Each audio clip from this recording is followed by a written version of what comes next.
Presto nella città di Favara una strada del quartiere Luna verrà intitolata al beato Don Pino Puglisi, il sacerdote antimafia palermitano ucciso nel giorno del 56° compleanno, il 15 settembre del 1993.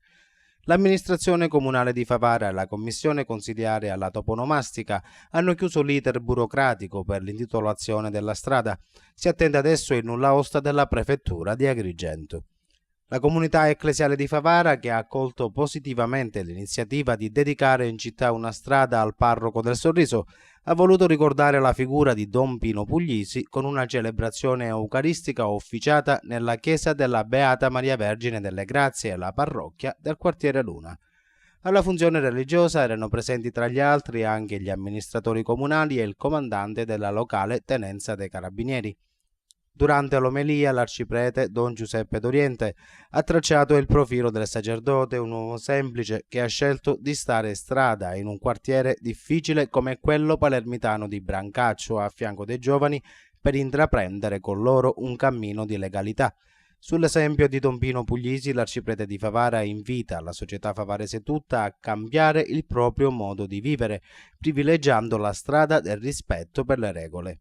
Credo che se viviamo una vita più semplice ma più rispettosa anche delle persone più semplici, più bisognose, questo ci aiuterà a essere più soddisfatti, a vivere in una società più giusta, una società a misura d'uomo e non una società dove tante volte sembra che il più forte sbrani il più debole. L'amministrazione comunale ha voluto intitolare una strada a Padre Pino Puglisi.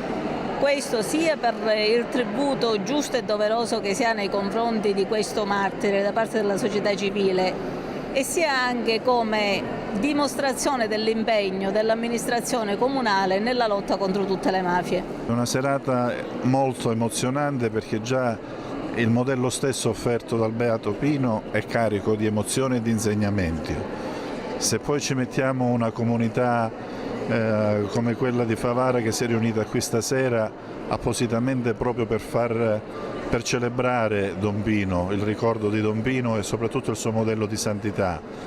Ci mettiamo l'omelia di un arciprete sempre più orientato al sociale, sempre più orientato a una chiesa tra la gente. Il risultato non può che essere una presa d'atto, un impegno solenne che Favara stasera assume con se stessa per creare un futuro migliore all'insegna del modello del buon Padre Pino Puglisi. In occasione della celebrazione, l'artista favarese Amelia Russello ha donato una tela raffigurante Don Pino, quadro che diventerà l'emblema dell'area Don Pino Puglisi della locale comunità ecclesiale, gruppo guidato da Gaetano Scorsone. Prima della benedizione finale in chiesa è stato proiettato un video con immagini e frasi di Don Pino Puglisi, filmato che è stato accompagnato dall'inno dedicato al parroco di Brancaccio, che è stato cantato dalla giovane Sofia Salvaggio.